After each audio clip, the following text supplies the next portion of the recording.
Nicolas Ferreira. O deputado fez um vídeo perfeito, irretocável, com greatest hits do Lula, as mentiras mais tocadas. Olha que coisa linda! Hoje é 1º de abril, mais conhecido como Lula Day. Abóbora. Eu confesso que não foi fácil reunir quase que todas as mentiras do Lula, mas aqui vão elas. Em primeiro lugar, a clássica, quando o Lula fala que basicamente inventava números e ficava por isso mesmo. Eu cansei de viajar o mundo falando mal do Brasil, gente. Era bonito a gente viajar o mundo e falar, no Brasil tem 30 milhões de crianças de rua, no Brasil tem 30 milhões, a gente nem sabia, tem não sei quantos milhões de abortos, era tudo clandestino, mas a gente ia citando números, sabe? Se o cara perguntasse a fonte, a gente não tinha, mas a gente ia citando números. Mas eu estava dizendo, porque no Brasil tem 25 milhões de crianças de rua, eu era aplaudido calorosamente pelos franceses. Quando eu terminei de falar, o Jaime Lerner falou assim para mim, ô Lula, não pode ter 25 milhões de crianças de rua, Lula, porque senão a gente não conseguiria andar nas ruas, Lula. É muita gente. E dá para perceber que é uma prática meio comum do Lula inventar números. No Brasil tem 19 milhões de pessoas passando fome, 33 milhões de brasileiros vão dormir sem ter o que comer e 800 milhões de pessoas passando fome. Nós temos 800 milhões de pessoas que vão dormir toda noite sem ter o que comer. Ele ainda teve a pachorra de comparar o investimento tecnológico como se fosse um investimento inútil. Isso não toca na nossa consciência? Quando o cara quer fazer um foguete para ir para o espaço passear, ver se tem um lugar melhor para ele morar, ele não se toca que poderia melhorar a qualidade de vida, melhorando a qualidade do alimento daquele, de emprego, da casa, da moradia? Não seria possível? Logo o cara que tem 7,4 milhões de patrimônio e que já gastou mais com o cartão corporativo do que Bolsonaro, Temer e Dilma. Isso sim para mim é hipocrisia, falar mal do capital, mas ter esse patrimônio, e falar para melhorar a qualidade de vida das pessoas usando o dinheiro das pessoas com ele mesmo. Nós, seres humanos, humanistas, temos que ficar indignados com a desigualdade. E o que dizer então, Lula, das pessoas que gastam R$1 bilhão do pagador de impostos somente em um ano com viagens? E essa apelação para o sentimento das pessoas só para poder ganhar voto não é de agora. Se ao final do meu mandato, se quando eu terminar esse mandato, todos os brasileiros tiverem a possibilidade de tomar café da manhã, cada brasileiro tiver tomando café, almoçar e jantar, tiver almoçando e tiver jantando, terei cumprido a missão da minha vida. Terei cumprido a missão da minha vida. Mais de 20 anos separam os dois vídeos e basicamente a promessa não se cumpriu. Até mesmo que ele continua usando as mesmas técnicas lá do passado que deram certo.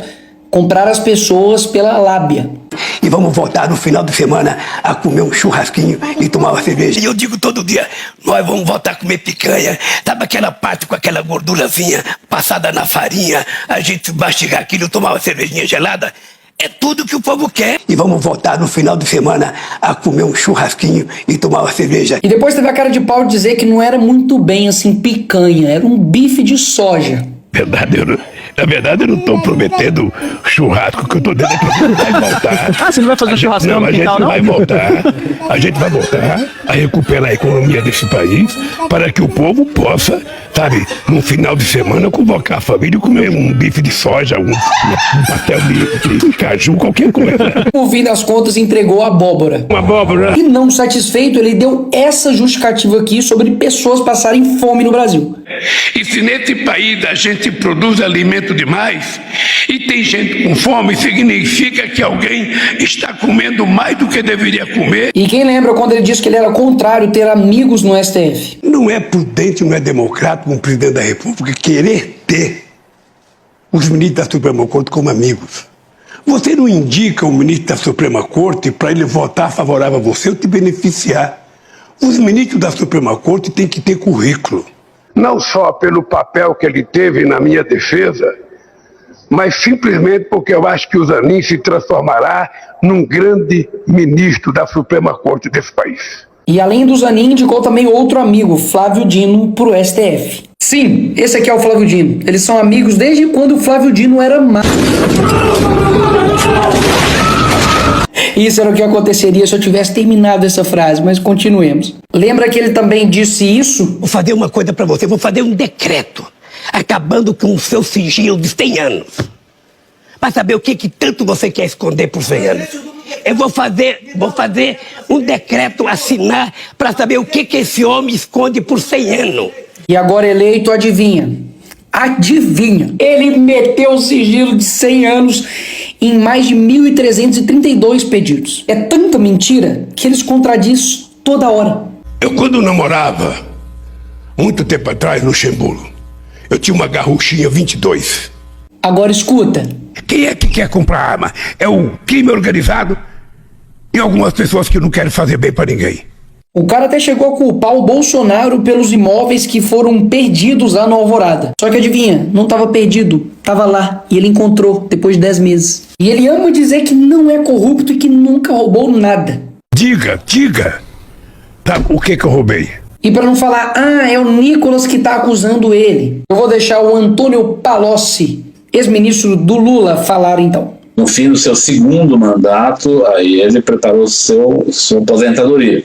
Recebeu 300 milhões da Odebrecht numa conta corrente de disponibilidade, recebeu seu sítio, que foi feito, combinado para seu uso, o apartamento do qual já foi condenado. Eu, pessoalmente, levei pacotes de 50 mil reais, algumas vezes, ao presidente Lula. E não tem como brigar com a realidade. Lula foi condenado a 12 anos e 11 meses por corrupção e lavagem de dinheiro na ação da Lava Jato. Depois da história você já sabe, né? Basicamente o STF descondenou o Lula. E aí tem gente que fala, a Lava Jato foi tudo uma maçã, tudo uma mentira, o Lula é inocente. Não. Até mesmo porque já foram 25 bilhões que já retornaram aos cofres públicos de dinheiro desviado durante os governos petistas. Se teve devolução de dinheiro roubado, é porque alguém roubou. E depois de tudo isso, ele ainda tem a coragem de dizer isso. Se tem uma coisa que eu me orgulho nesse país, e não baixa a cabeça para ninguém, é que não tem nesse país uma viva alma mais honesta do que eu.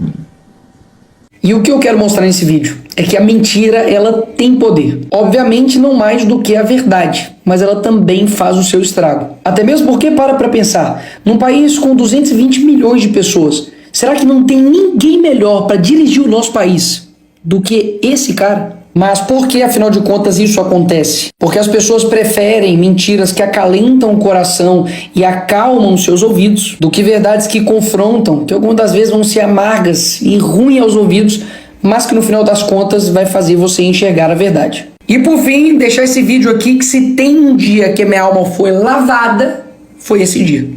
Mentiroso, ex-presidiário, traidor da pátria. O mais engraçado é que nos comentários do vídeo do Nicolas, o que mais tinha era a gente falando: Nicolas, você esqueceu dessa outra mentira dele. Nicolas, tem mais essa mentira. Nicolas, faltou essa outra mentira. O que não falta é material.